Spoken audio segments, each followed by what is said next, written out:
ಅವ್ರು ಹೇಳಿದ್ರು ಎಂತ ಅದ್ಭುತವಾದಂತ ಶಿಕ್ಷಕರ ವರ್ಗ ಇದೆ ಇಲ್ಲಿ ಅಂತ, ಒಂದು ಅದ್ಭುತವಾದಂತ ಇನ್ಫ್ರಾಸ್ಟ್ರಕ್ಚರ್ ಇದೆ ಅಂದ್ರೆ ನಿಜವಾಗ್ಲೂ ಹೇಳ್ತಿಲ್ಲ. ಇದನ್ನೆಲ್ಲ ಮಹಾನಗರಗಳಲ್ಲಿ ನಾನು ನಿರೀಕ್ಷೆ ಮಾಡ್ತೀನಿ.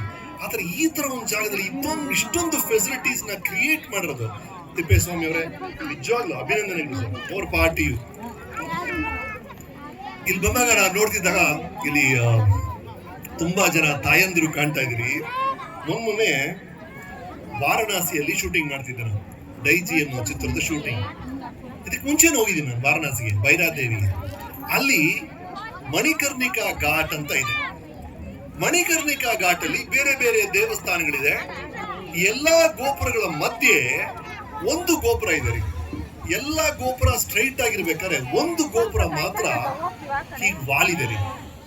ಅದು ಎಷ್ಟು ವಾಲಿದೆ ಅಂದ್ರೆ ಆ ಲೀನಿಂಗ್ ಟವರ್ ಆಫ್ ಪೀಸಾ ಅಂತಿದೆಯಲ್ಲ ಇಟಲಿಯಲ್ಲಿ, ಅದಕ್ಕಿಂತ ಜಾಸ್ತಿ ವಾಲಿದೆ.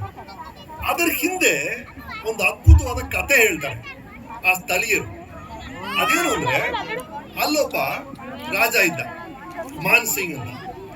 ಅವನಿಗೆ ಅವ್ರ ಅಮ್ಮ ಅಂದ್ರೆ ವಿಪರೀತ ಪ್ರೀತಿ. ನಮ್ಮಮ್ಮ ನನಗೆ ಎಷ್ಟೆಲ್ಲ ಮಾಡಿದಾಳೆ, ನಮ್ಮಮ್ಮನ ನಾನೇನಾದ್ರು ಮಾಡಬೇಕು ಅಂತ ಹೇಳಿ ಈ ದೇವಸ್ಥಾನವನ್ನ ಕಟ್ಟಿದ್ನಂತೆ. ಆ ದೇವಸ್ಥಾನವನ್ನ ಕಟ್ಟಿದಾನೆ ರಾಜ ಮಾನ್ ಸಿಂಗ್. ಒಳಗೆ ಬಂದಿದ್ದಾನೆ, ಅದನ್ನ ನೋಡಿದಾನೆ. ಆಹಾ, ಇವತ್ತು ನನ್ನ ಅಮ್ಮನ ಋಣ ತೀರ್ತು ಅನ್ನಂತೆ.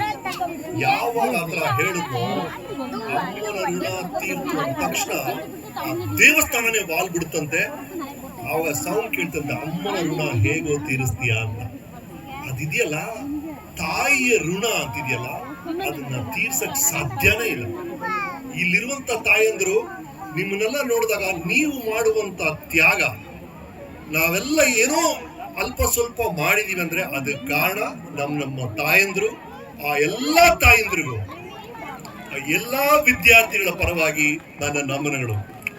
ಅದೇ ತರ ಇಲ್ಲಿ ಸೇರಿರುವಂತ ಅಪ್ಪಂದ್ರು. ನಾನು ನ್ಯೂಜಿಲ್ಯಾಂಡ್ಗೆ ಹೋಗಿದ್ದೀನಿ. ನ್ಯೂಜಿಲ್ಯಾಂಡ್ಗೆ ಹೋಗ್ಬೇಕಾದ್ರೆ ಕರ್ನಾಟಕದಲ್ಲಿ ಏನ್ ನಡೀತದೆ ಅಂತ ತಿಳ್ಕೊಳ್ಳೋ ಕುತೂಹಲ. ಈ ಮೊಬೈಲ್ ಅಲ್ಲಿ ವಾಯ್ಸ್ ಆಪ್ಸ್ ಎಲ್ಲ ಇರುತ್ತಲ್ಲ, ಸುಮ್ಮನೆ ಕೇಳಿದೆ ವಾಟ್ ಇಸ್ ಕನ್ನಡ ನ್ಯೂಸ್ ಅಂತ. ಅದಕ್ಕೆ ಏನ್ ಕೇಳಿಸ್ತೋ ಏನೋ, ಅದು ಕೆನಡಾ ನ್ಯೂಸ್ ಕೊಟ್ಬಿಡ್ತು. ಕೆನಡಾ ನಡೆದಂತ ಒಂದು ಘಟನೆಯ ನ್ಯೂಸ್. ನನಗೆ ಏನ್ ಶಾಕ್ ಆಗೋಯ್ತು ಅಂದ್ರೆ, ಅದರಲ್ಲಿ ಕೆನಡಾದಲ್ಲಿರೋ ಅಪ್ಪ ಅವನು ಅವ್ರ ಮಗನಿಗೆ 21ನೇ ಹುಟ್ಟು ಹಬ್ಬಕ್ಕೆ ಏನು ಉಡುಗೊರೆ ಕೊಟ್ಟಿರ್ಬೋದು. ನೀವೇನ್ ಕೊಡ್ತೀರಾ ನಿಮ್ ಮಗನಿಗೆ 21ನೇ ವರ್ಷಕ್ಕೆ? ಏನೋ ಒಂದು ಉಡುಗೊರೆ ಕೊಡ್ತಿರಲ್ಲ. ಅವನೇನ್ ಗೊತ್ತಾ ಉಡುಗೊರೆ ಕೊಟ್ಟಿದ್ದಾನೆ? ಮಗನೇ, ನೀನ್ ಹುಟ್ಟಿದಾಗಿಂದ ನಾನ್ ಮಾಡಿರೋ ಖರ್ಚಿದು, ಅವನು ಹುಟ್ಟಿದಾಗ ಹಾಸ್ಪಿಟಲ್ ಬಿಲ್ ಇಷ್ಟ ಆಯ್ತು, ನೀನ್ ಕೆಳಗ್ ಬಿದ್ದಾಗ ಪ್ಲಾಸ್ಟರ್ ಹಾಕಂದಲ್ಲ ಆ ಪ್ಲಾಸ್ಟರ್ ಬಿಲ್ ಇದು, ನೀನು ಸೈಕಲ್ ತೆಕ್ಕೊಟ್ಟಲ್ಲ ಆ ಸೈಕಲ್ ಬಿಲ್ ಇದು, ನೀನು ಬೈಕ್ ತೆಕ್ಕೊಟ್ಟಲ್ಲ ಆ ಬಿಲ್ ಇದು ಅಂತ 21 ವರ್ಷ ಮಗನಿಗೆ ಏನೇನ್ ಖರ್ಚು ಮಾಡಿದ್ನೋ ಆ ಬಿಲ್ ಎಲ್ಲ ಸಂಗ್ರಹ ಮಾಡಿ ಮಗನಿಗೆ 21ನೇ ವಯಸ್ಸಲ್ಲಿ ಕೊಟ್ಟು ಕೊಡಪ್ಪ ದುಡ್ಡು ವಾಪಸ್ಸು ಅನ್ನಂತೆ. ನೋಡಿ ಹೆಂಗಿರ್ತಾರೆ ಅಪ್ಪಂದ್ರು ಬೇರೆ ದೇಶದಲ್ಲಿ ಅಂತ, ನಮ್ಮ ಅಪ್ಪಂದ್ರು ಹೆಂಗಿದ್ದಾರೆ ಅಂತ.